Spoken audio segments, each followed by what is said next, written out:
Cordial saludo, doctor. Eh, Hoy voy a hablar acerca de la sepsis, un pequeño resumen. Y dentro de ello, en cuanto al manejo, vamos a ver cómo podemos actuar ante un foco respiratorio o un foco urinario. Entonces, la sepsis y el shock séptico van a estar catalogados como emergencias médicas de alta mortalidad. Las definiciones de sepsis han surgido variaciones, ¿no?, a través del tiempo, a través de los años. Y primero nos decían que al existir una infección o un proceso de trauma se iba a generar una respuesta inflamatoria sistémica, lo que denominaban como SIRS, ¿no? Aquí teníamos que a partir de dos o más de los siguientes criterios, como por ejemplo la frecuencia cardíaca que era mayor de 90 latidos por minuto, la frecuencia respiratoria mayor a 20, la temperatura menor a 36 o una temperatura que era mayor o igual a 38 grados, eran criterios para definir lo que era sepsis. Luego de ello, una vez establecido el SIRS, si se tenía una sospecha de un foco infeccioso, se consideraba lo que es la sepsis, ¿no?, que era la unión del SIRS más el foco infeccioso. Además, había una subclasificación de sepsis, que era la sepsis severa, ¿no? La sepsis severa consistía, por ejemplo, cuando existía una falla cardíaca, ¿no?, múltiple, como puede ser a nivel renal o tal vez a nivel neurológico, cardíaco, etc. Y luego, si el paciente necesitaba la administración de vasopresores para poder mantener un PAM mayor a 65 miligramos de mercurio, se consideraba como shock séptico. Entonces, estos fueron cambiando alrededor de los años, y entonces la definición actual de sepsis se dio a conocer, ¿no? Entonces dijeron que la sepsis era definida como una disfunción orgánica potencialmente mortal causada por una respuesta desregulada del huésped a la infección. Entonces, ¿qué teníamos que ver? Estos criterios estos criterios que según la definición nueva de sepsis se iban a validar por una escala, ¿no?, que es la escala del SOFA. Y entonces, a partir de esto se eliminó lo que era el SIRS y consecuente también la definición de sepsis severa, ¿no? Entonces podemos decir que las causas más frecuentes de sepsis son las infecciones de tracto respiratorio, infecciones del abdomen. Luego de ellos están las infecciones del tracto urinario, las infecciones de partes blandas y las infecciones articulares. Y los más frecuentes agentes, los agentes bacterianos, microbianos, vendrían a ser los Staphylococcus aureus, Escherichia coli y algunos otros tipos de Streptococcus, y además también los que son los virus o hongos o parásitos, ¿no? Entonces, ¿quiénes van a ser las personas que van a tener más riesgo de tener una sepsis? Van a ser aquellas personas que son mayores de 65 años, recién nacidos, aquellos pacientes que tienen condiciones crónicas, por ejemplo la diabetes mellitus, ¿no?, insuficiencia renal, etc. Pacientes que tengan el sistema inmune comprometido, los pacientes que son portadores de prótesis, las gestantes y aquellos pacientes que han tenido una cirugía mayor. Entonces, esta sepsis, cada paciente, de cada 3 pacientes, uno siempre llegaba a la muerte, ¿no?, por sepsis. Ahora, el shock séptico se define como el uso de vasopresores, ¿no?, se define en cuanto al uso de vasopresores para mantener una presión arterial media mayor a 65 miligramos de mercurio y el lactato sérico mayor o igual a 2 milimoles, que equivale a 18 miligramos en ausencia de hipovolemia. Y este shock séptico va a tener una mortalidad del 40%. Entonces, ¿cómo vamos a valorar si estamos frente a una sepsis, ¿no? Entonces, ante la sospecha de sepsis recurrimos a la escala de SOFA. Pero en casos de urgencia, emergencia, ¿no?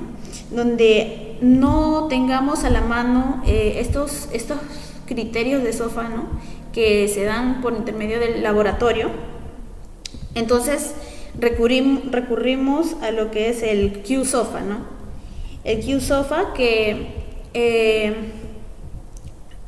es el que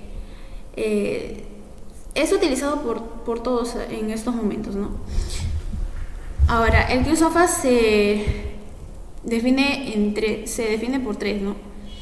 Tres criterios que son el Glasgow menor a 13, una taquipnia que va a ser mayor o igual a 22 respiraciones por minuto y la hipotensión que va a ser menor o igual a 100. Entonces, siguiendo el algoritmo de cómo cómo sospecharíamos o estaríamos frente a una sepsis, ¿no? Aquí, si estamos frente a un paciente con sospecha de infección, entonces valoramos el Q-SOFA. Si este Q-SOFA tiene un puntaje mayor de 2, valoramos el SOFA, ¿no? Vemos la disfunción orgánica, entonces vemos si este SOFA es mayor a 2, estaríamos frente a un episodio de sepsis. Y si en caso del Q-SOFA no es mayor o igual a 2, tenemos que valorar la monitorización clínica, ¿no? Y reevaluar al paciente para ver si está frente a la sepsis.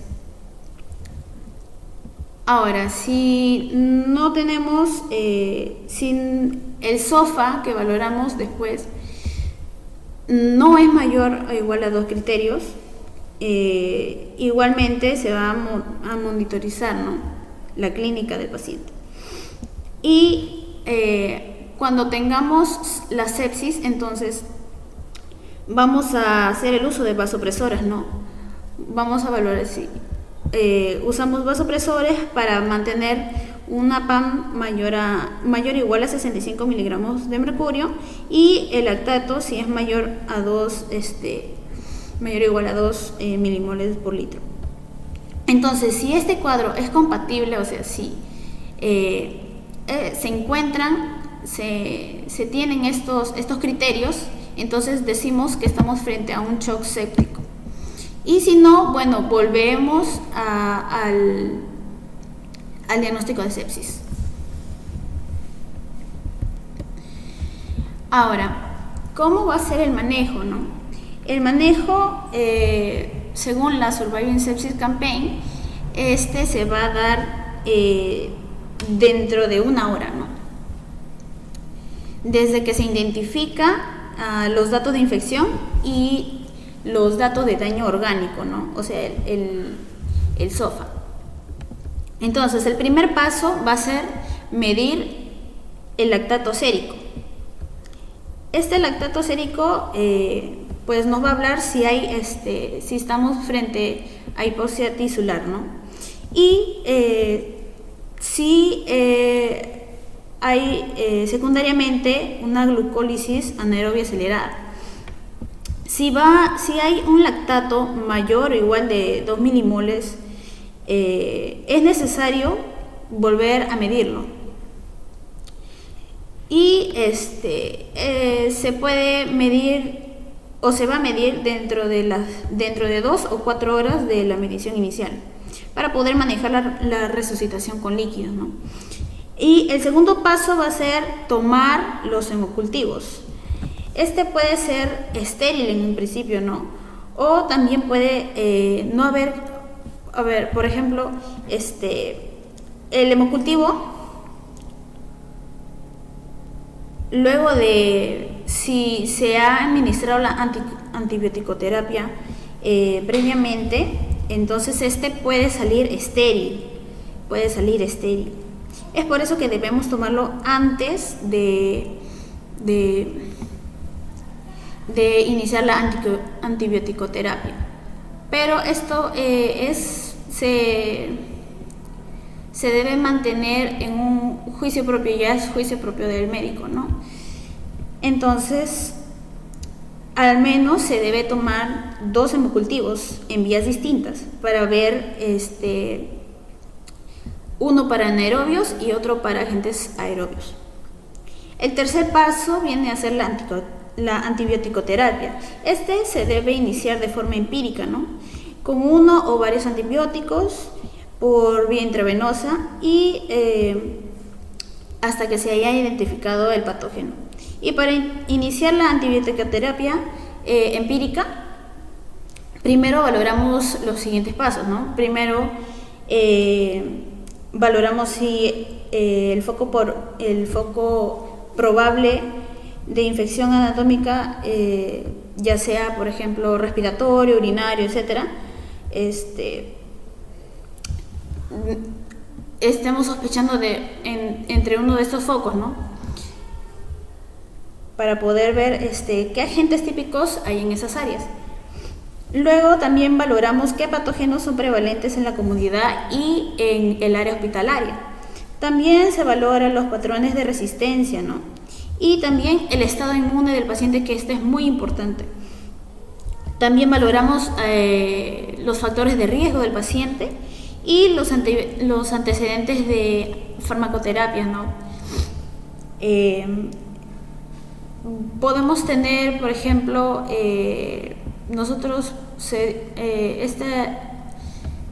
este paso se puede dividir en antibioticoterapia empírica, la antibioticoterapia definitiva, la de amplio espectro, la combinada, que esta es más para gram negativos, la multidrogoresistente, que aproximadamente se debe dar de 7 a 14 días, ¿no?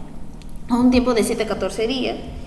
Y se recomienda, más que todo, la guía nos recomienda que usemos la procalcitonina, ¿no? Esta va a ser importante para la guía de la terapia antibacteriana.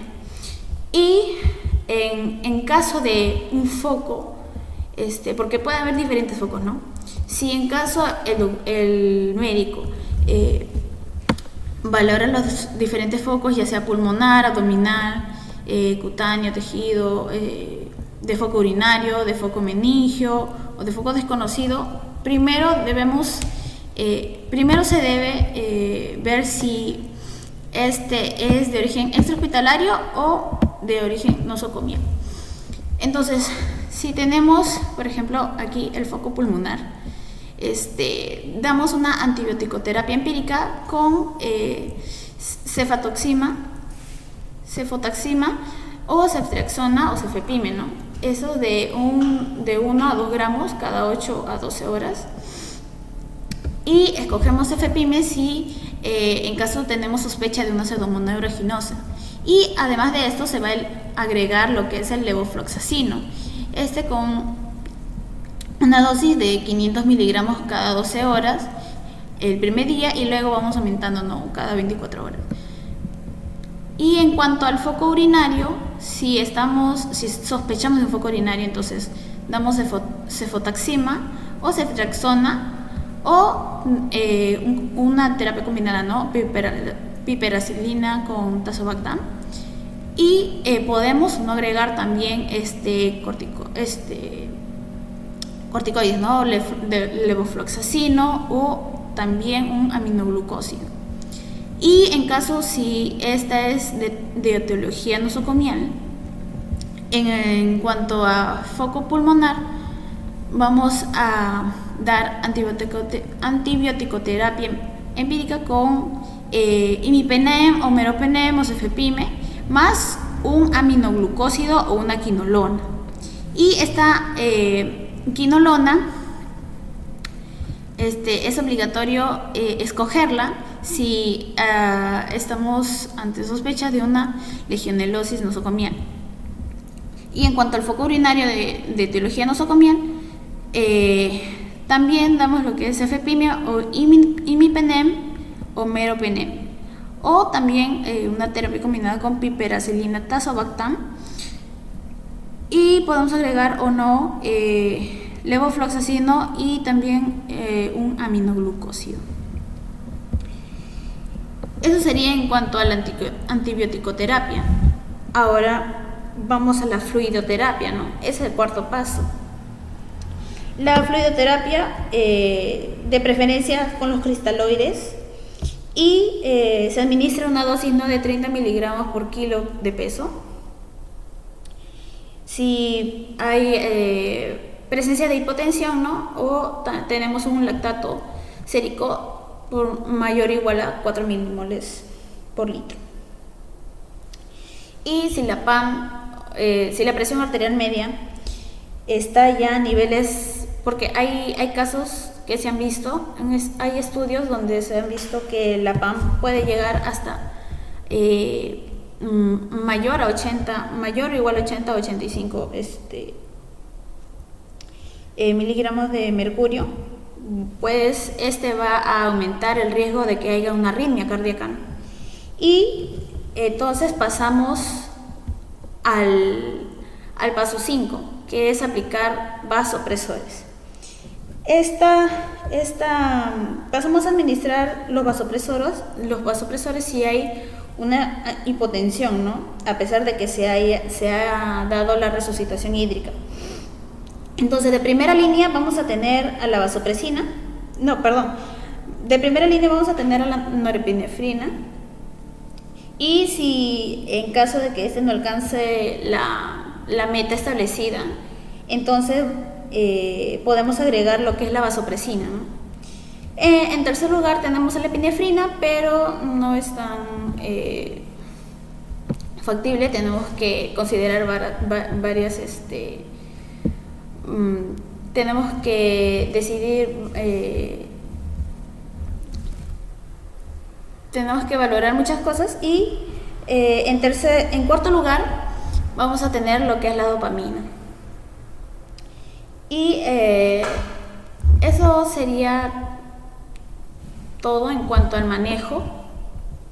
Y otras cosas que también debemos considerar, aparte, el Surviving Sepsis Campaign nos habla acerca de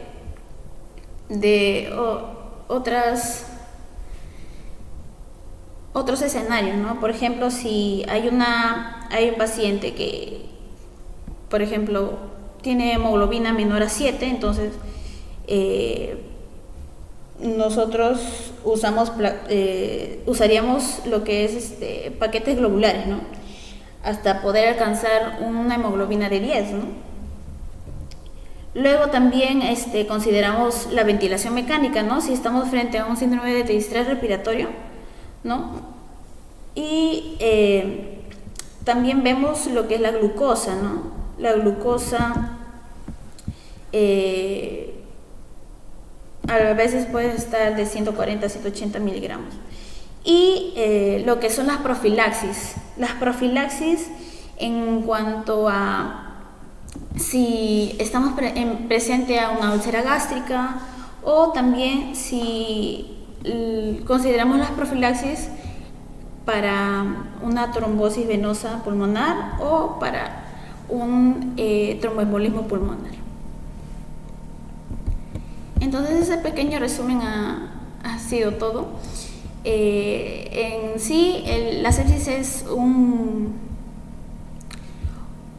gran tema, ¿no?, para abarcar. Y bueno, muchas gracias.